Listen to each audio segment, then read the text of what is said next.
Sorry, just got a phone call and realized that I had forgotten to turn off my phone. Welcome to the summer staff training webinar. I'm really glad you could come. It looks like there's a lot of people still coming in. So while everyone kind of gets settled and finds the chat box and talks to everyone and all of that, let's start just by talking through and thinking about the question we're all here to answer, right? We know that there are a lot of struggles that come with having summer staff that are so transient or there for such a short time. But if you could share in the chat box what your biggest struggle with last summer was, and if you don't feel comfortable sharing with the whole group, you can just send it to me by putting the two to all panelists and not attendees, and then I can share some of those answers out as we go through the rest of the training. If somebody in the chat box could also let me know that you can hear me for sure. Sometimes my audio gets a little bit strange. So if somebody could just let me know that that's a-okay, that would be really nice. Yes, people can hear. Thank you, Mandy. Appreciate that.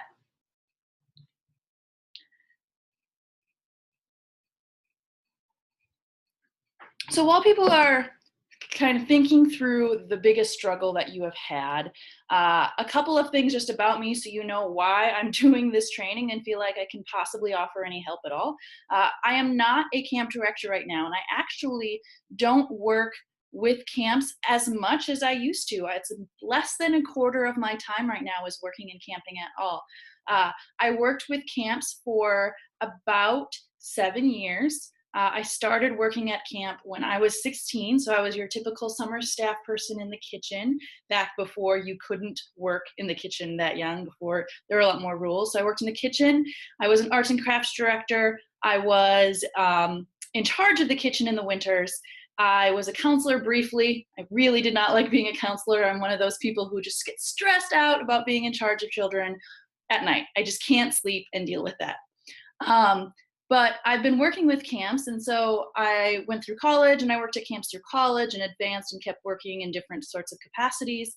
I also work with youth in a lot of other settings, which is why there's this great mix of conversation that can happen. Is I worked with people in the camp setting, but I also work in K-12 education. I also worked in the college level. I work in out of school. I worked as a substitute teacher. So there's this mix of things that are happening that give me a little bit of a different perspective on what is going on with these generations and where the gaps are in their education. So it's looking like when we're talking about the biggest struggles going on, a lot of it comes to um, coming down to finding the right staff, to making sure that everyone is connecting, that they know their value, whether that's too much or too little. Burnout, yeah. So there's a lot of different struggles that are going on, and I think it's interesting that when I ask this question, it's almost always a little bit more of these vague ideas of our struggle. It's not getting people certified, it's not finding people the right age, it's none of those specific things. It's more these vague cultural sorts of ideas, which is why it's so hard to figure out how to adapt and to change those things. So we don't actually have that long for the webinar this morning. We have about 25 more minutes, and then we'll be finished with the actual education sort of side, and then I'll stay on for a while, and if there are people who want to keep chatting or whatnot, we can keep doing that. So what I have found, and this triangle is something a lot of you either know from college or you just use without even being aware that you're using it, or you do it on purpose. But this triangle is Maslow's hierarchy. And this is an educational principle and a human principle that is pretty well understood and accepted in the education world. Is this idea that people, in order to reach higher levels, people need the basic first. So they need these basic needs of physical and psychological safety, and then they can start thinking about these higher needs of belonging to a community and being part of a community. And only after they have both of those can they really start focusing on these self-actualization needs, this need for esteem, to know where they're going in life, to be pushing themselves further, that sort of thing. And so, what I have been finding, and in conversations with a lot of you, and in conversations with a lot of the summer staff in the past, is that this basic need level is being missed now, not because people in staff training aren't doing a good job, but because the needs that are being met in other areas at this basic level aren't there anymore. What I mean by that is, it used to be that when you were in school, you would have some basic needs of how to do critical thinking, how to understand responsibility, how to ask for help. Some of those things were a natural thing that something you learned throughout your education. You learned how to think critically because you had to finish a research paper. You learned how to ask for help because you didn't know where to get what you needed. And so you learned all of those things.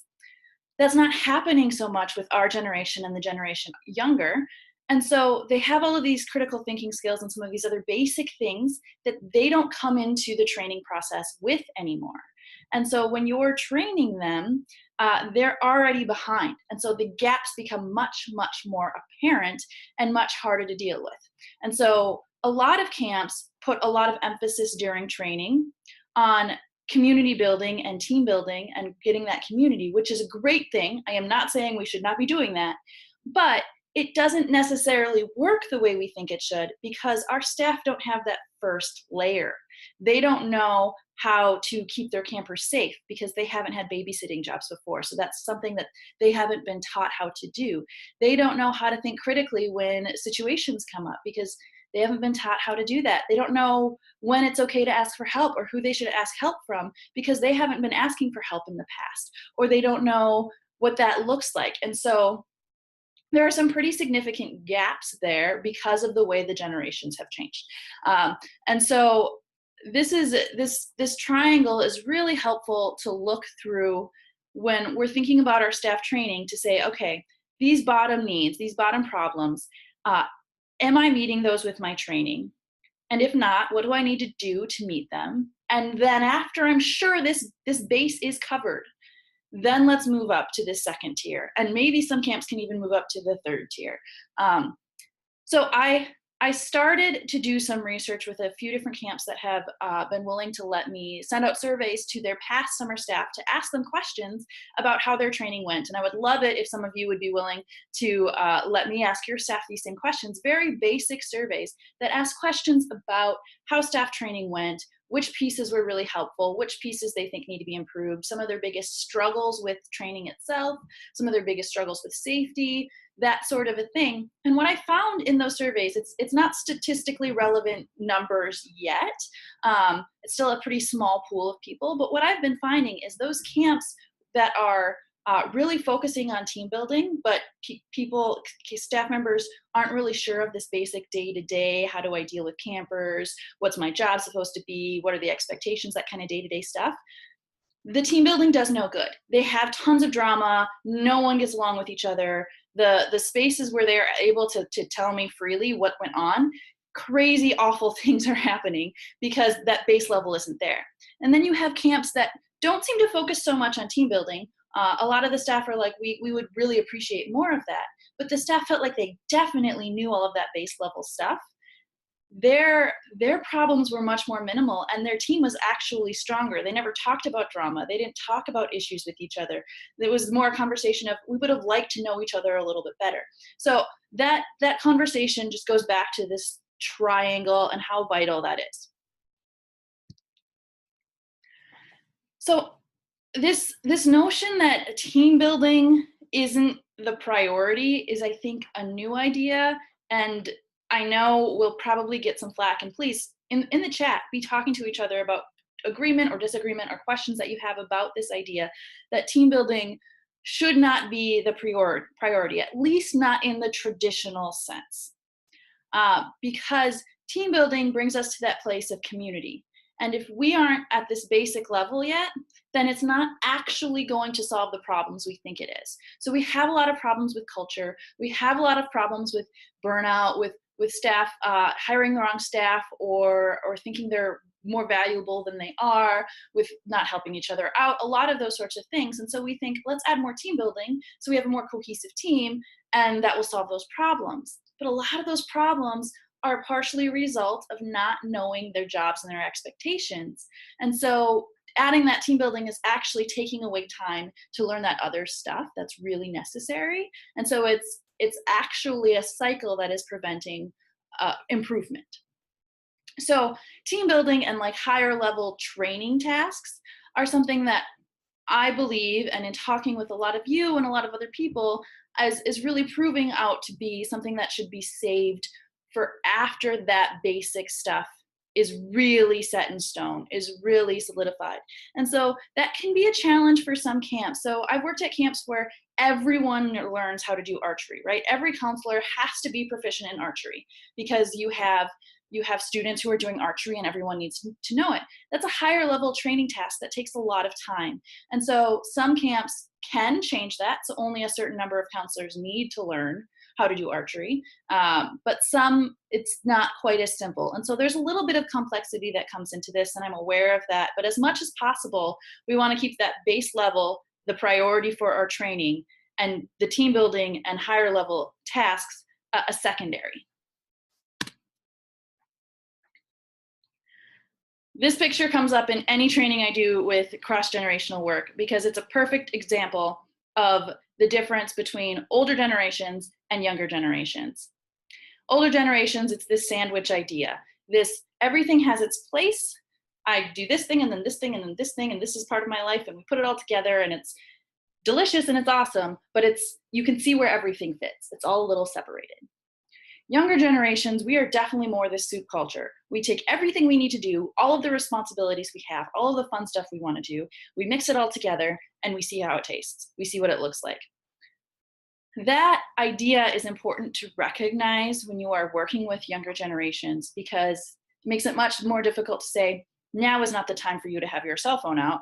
That time is later, because for our generation, everything gets mixed together. So why does one thing have to be at a specific time? Why does work have to be work and play can't be play? Why can't I be a friend to my boss? When all of these different things, we see it all intermixed, and other generations don't as easily. And so recognizing that everything is naturally mixed in our perspective and the way we have interacted with the world since we were young is really helpful in knowing how to interact and how to structure your expectations, and even how to talk about your expectations. Why you need to treat this person as your boss right now because we're at work and this is the way you need to interact. Why you can't be on your cell phone right now. Why these different things are going on. Those two different perspectives sometimes seem fairly similar, but in a lot of ways they aren't. All right, how are we doing? Am I on the right track with the group that's here? Are we moving in a direction that makes sense for you? Am I completely off base in talking about staff training in this sort of setting? I would love, get in the chat and let me know how you're feeling about this, whether you're feeling like, yes, this is a good space, I'm learning some stuff, or I'm having what I already know validated. Webinars are an interesting sort of learning and training experience because it's really hard to see how your audience is feeling unless you're telling me in the chat box, because I'm basically just talking to myself over here. So let me know how you're feeling about what's being said and whether I'm on track, whether I'm missing the point, that sort of a thing, because every group is different, which is why the number is a little bit smaller. Every group is different in what they need. So let me know how this is going for you. And while hopefully you put some things in chat, 8 main things that I have noticed is that in this generation. So there are definitely spaces to say, hey, every individual is unique. We should not be talking in this stereotypical way. And I absolutely agree with that. Every individual is very unique, but there are some trends that will help us when we're setting up training for large groups of people, that will help us reach more people where they're at. So first of all, less responsibility. A lot of us, when we were young, had a lot of jobs early in life. My first job, I was 8 years old. I was a pussy willow sheller, and I did that for a few hours every day in the summer. That was my job.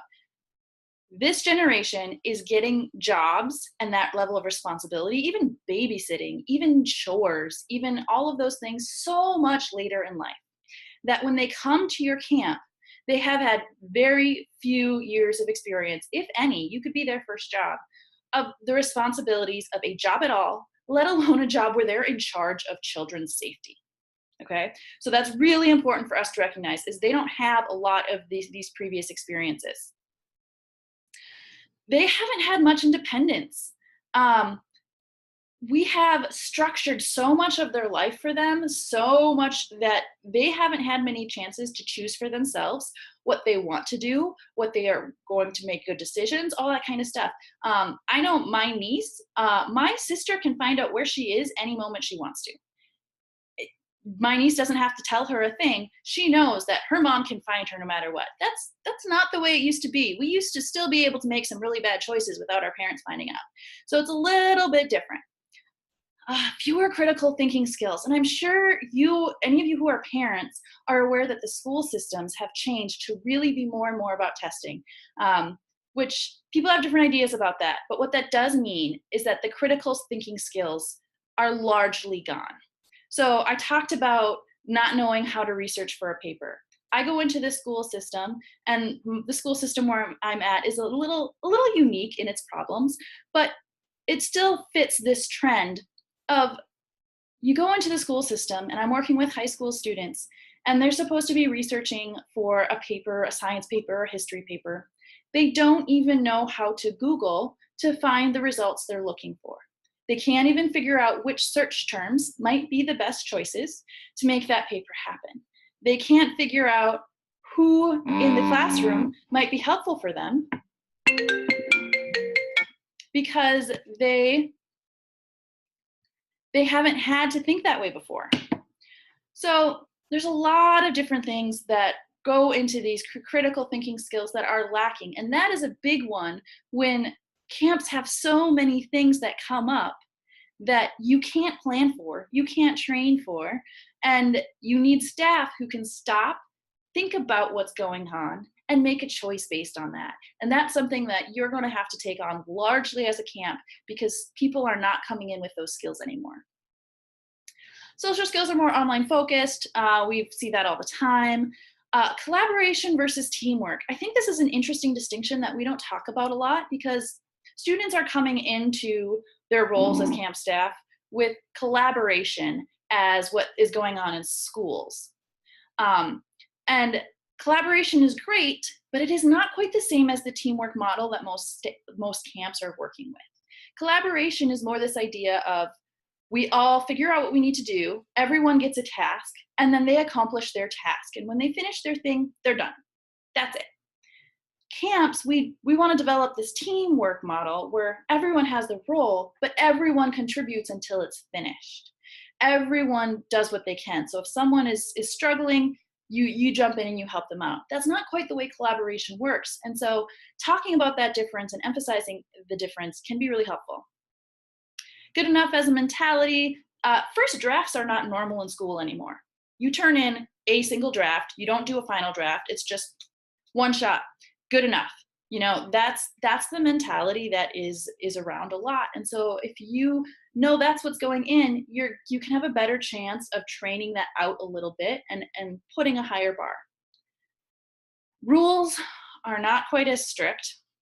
And what I mean by that is there are so many stinking rules, so many of them, that it's hard for this generation to really understand which rules really matter and which ones don't, because there's so many, and sometimes they don't matter and sometimes they do. And as a staff member, even a decade ago, I had this same problem. I was the one who followed all of the rules that were in the handbook.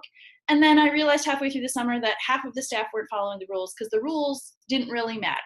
So be aware that this mentality is there and actually has been for a while, but it's increasing. So either you can get rid of rules that don't matter, or you can clarify which ones are the biggies, or those sorts of things.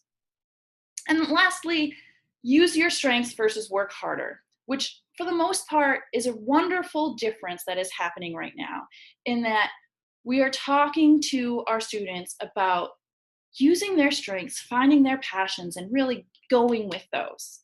But what that means is they're also learning, listen, if something is really hard for you, that may not be the place you belong. You should maybe find something else to be doing, because if it's really hard, it might not be your passion. That's the information that is coming into our students. And so when you work at camp, and pretty much anything about camp is going to be hard because it's long hours, you're working with lots of different people, you're doing a whole bunch of things you've never done before. You have students who have been taught, listen, if it's really hard, then you might be in the wrong place. Well, then you have your staff who are asking themselves these questions. Listen, this is really hard. Am I in the right role? Is this the right thing for me? Should I be finding something different? Like, what's going on here? And be aware that that's not a problem with you as a staff member encouraging them. This is kind of the way that they have had things set up. And it takes something a little interesting and special to work through that.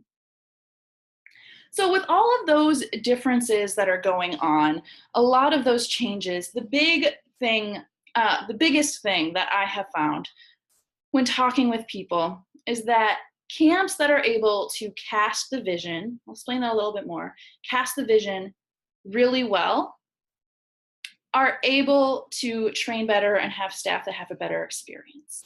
And by cast the vision, I mean explain really well to your staff members why we do what we do and the specifics. So there's this gap in big overarching, this is why we do what we do. This is the culture we want to have. And then down into the specifics of, this is what it looks like on a day-to-day basis. This is the details of what you are expected to do, and connecting it back to that bigger why. So I added in here preventing the worst possible scenarios, because I think a lot of times, because that critical thinking component is missing, we have students who are like, well, okay, so we have this safety stuff, or we have truddies in YMCA camps. You have 3 that have to go all places together. You have rules about all sorts of different things. Casting the vision of saying, this is why we do it this way, and preventing the worst possible scenarios. So that when it comes time to make a critical thinking decision on their own that doesn't fit any of these scenarios that you've been able to train in, they are able to say, okay, what is the worst possible scenario and how can I prevent that? So there's a bear on camp. What is the worst possible scenario, both physically and emotionally? So there's the trauma side. And what can I do to prevent that worst scenario? And once I prevented that, what can I do to prevent the next worst scenario? It's a process that makes it a lot easier for your staff than, all right, what's the best scenario? But what can I do to prevent some of these worst things? So cast that big vision and get into those details. So it seems opposite because the middle is missing, but those 2 spaces are the spaces that are most neglected. All right, so we're almost out of time, which it feels like this went really, really, really fast. But there are 5 key things that have come out in my conversations with all of you, and with my conversations with staff members and my own experience. Number 1, staff need to know the day-to-day routine. So if they don't know what's expected of them on a daily basis, if they don't know how to gauge whether they're doing their job well, if they don't feel safe, both safe in wandering around camp, knowing what they're supposed to be doing, safe in being safe for their campers, and emotional safety, that all those pieces, if they don't feel that, they're never going to feel like they're part of the team. They're never going to be able to move into that teamwork community space. So staff need to know their day-to-day routine. And I know one of you already said that, your staff really want to know on the first day what's going to go on. But usually it's 2 or 3 days of team building before you get into any of that stuff. Well, they're not thinking about team building in those first 2 or 3 days because they're still really freaked out about what they're going to be doing. So maybe your very first day, you go through a day in the life, and you maybe do some sprinkling of team building, but a day in the life, and then you do one more day in the life at the end of training, so that you can bookend that. So you have those needs to know what their day-to-day is going to look like right away, and then maybe team building is going to be more effective. Second, culture, specific expectations, and what responsibility actually looks like need to be prioritized.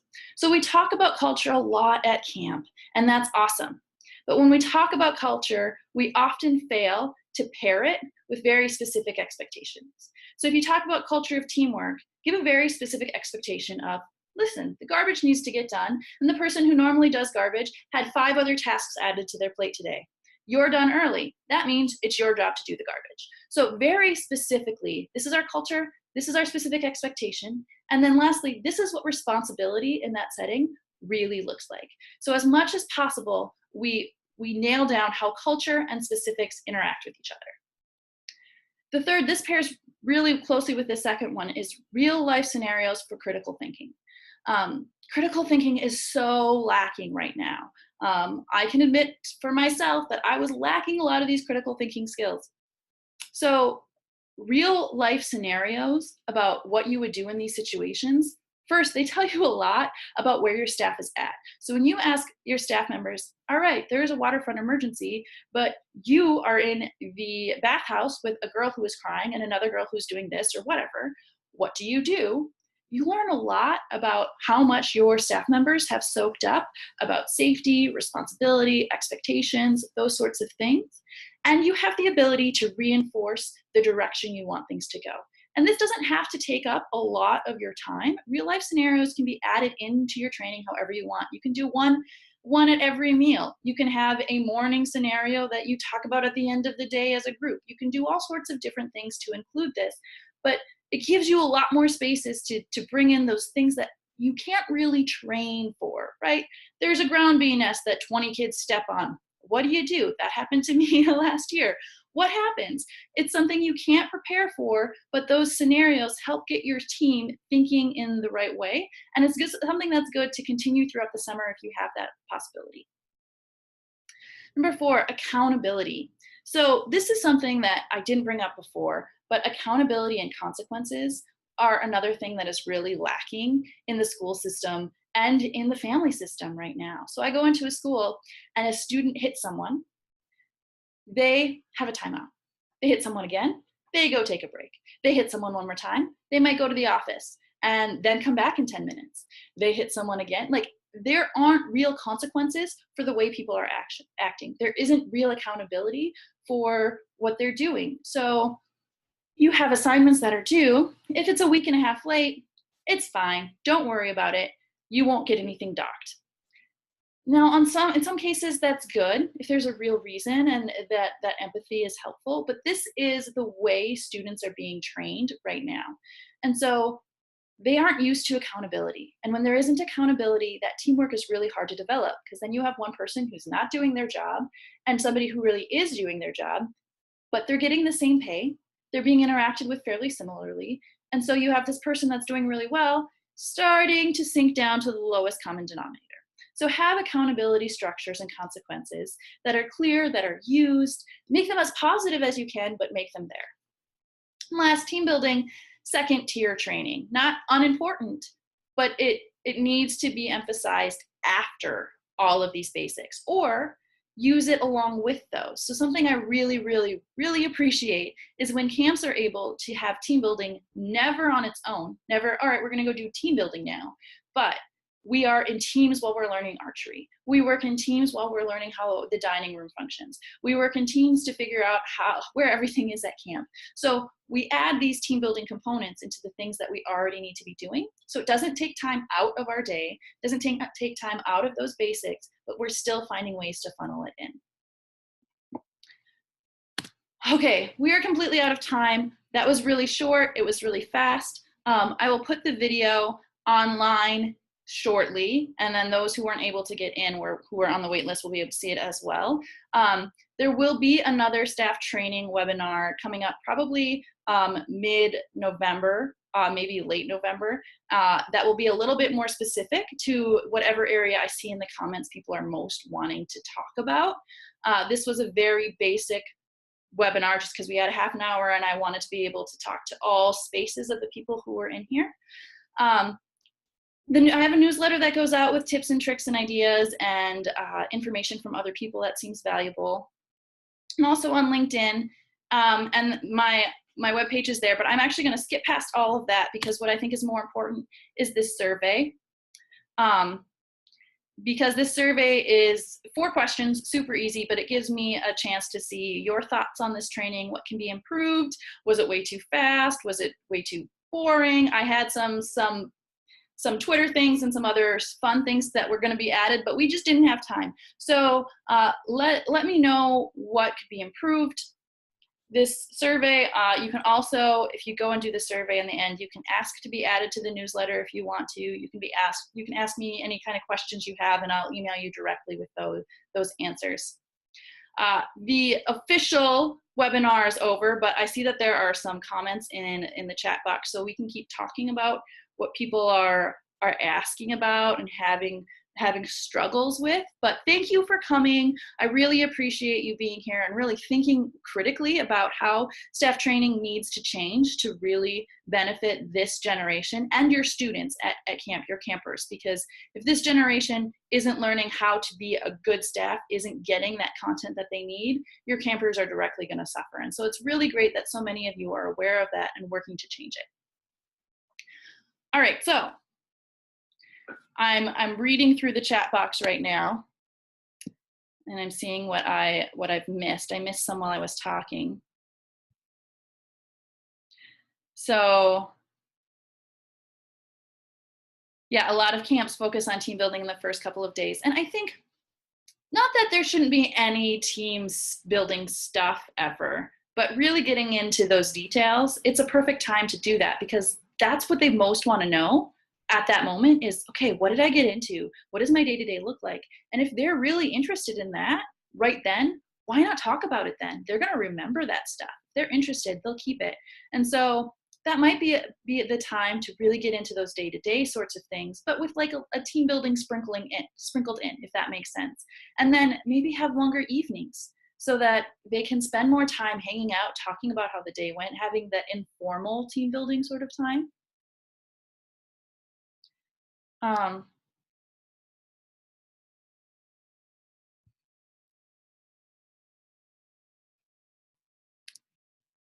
awesome. So somebody said that they, 1 year, they really focused in on all of this detail stuff, but didn't do a lot of the team building stuff. And then last year, they did a better like mix of these things to make sure that this base was there, but team building got sprinkled in a lot more. And that was very helpful. So that's something to take away, that too much of this could also be negative, right? Most places don't have this yet to even be looking at. I haven't found a camp that's all like this to even find out whether that works or not. All I find are camps that are really focused in this middle tier. And so it could be just as likely that too much focus down here is also going to make a struggle. So that mix could be really valuable. Thank you for sharing that. All right, link to survey in the chat. Yes, I can, but I'm going to, oh, thank you. Thank you, Jim, for doing that for people. All right.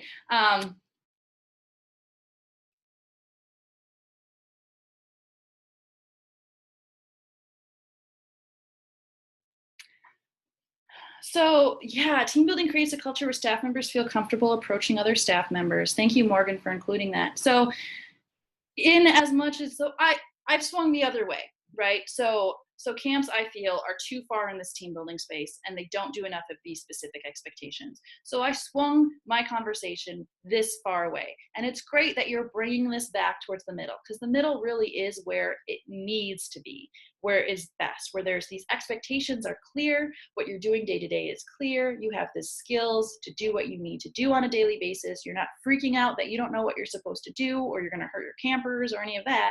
But team building also needs to be a priority. Any tips or tricks for making decisions and having critical thinking? Whew. The one tip that I gave earlier is having those scenarios. I have found that anytime I have been given the opportunity to go through scenarios, or have given people I train the opportunity to go through scenarios, that's really helpful. Especially if you can pull out scenarios that have happened in your camp's past. So a ground bee swarm that 20 kids stepped on, 10 kids getting bucked off of horses at the same time, somebody breaking their leg on a hike that's you can't get to easily, like these sorts of things, and give people a chance to think through and talk about what they would choose, and then give them what you think is actually the best choice. So when people tell you what they were thinking, let them know how close they were to what is actually the right choice. So 20 kids get stung by ground bees. If somebody tells you that the first thing they do is, I don't know, go run off and find the counselor of every single one of those kids, and that's like the very first thing that they should do, probably not the best idea. First thing is probably finding out which of those 20 kids is allergic, right? Like there's these levels of problems. So those scenarios are really helpful. Making decisions. I think one thing that's really, really important is to be clear with your staff about where they don't have choices. So where they don't get to make decisions. So one thing that the YMCA camps I've worked with have a TRUDY rule. So 2 students, 2 campers, and an adult need to be wherever people are at. That's always the rule. So staff members don't have to figure out whether they're making a good decision letting these 2 students go off alone, or even these 3 students go off alone. Are they going to make bad choices? Are they going to mess around? Like that decision has been taken away from them. And so something that's really helpful is to make it very clear where you as a camp have made decisions yourselves, and they have to stick with those decisions. And then the spaces where there's gray areas, talk through those. As you make it clear what your decisions as camp is, where those clear decisions are and why, it becomes easier for people to figure out, okay, what is likely to fit within those. All right. I think that's all the questions we have. I'm going to sign off now. So have a great day. Thank you for coming. Keep thinking critically about what staff training can look like. It's one of the most important things, as you know, and it's great that you are trying to figure this out and make it better.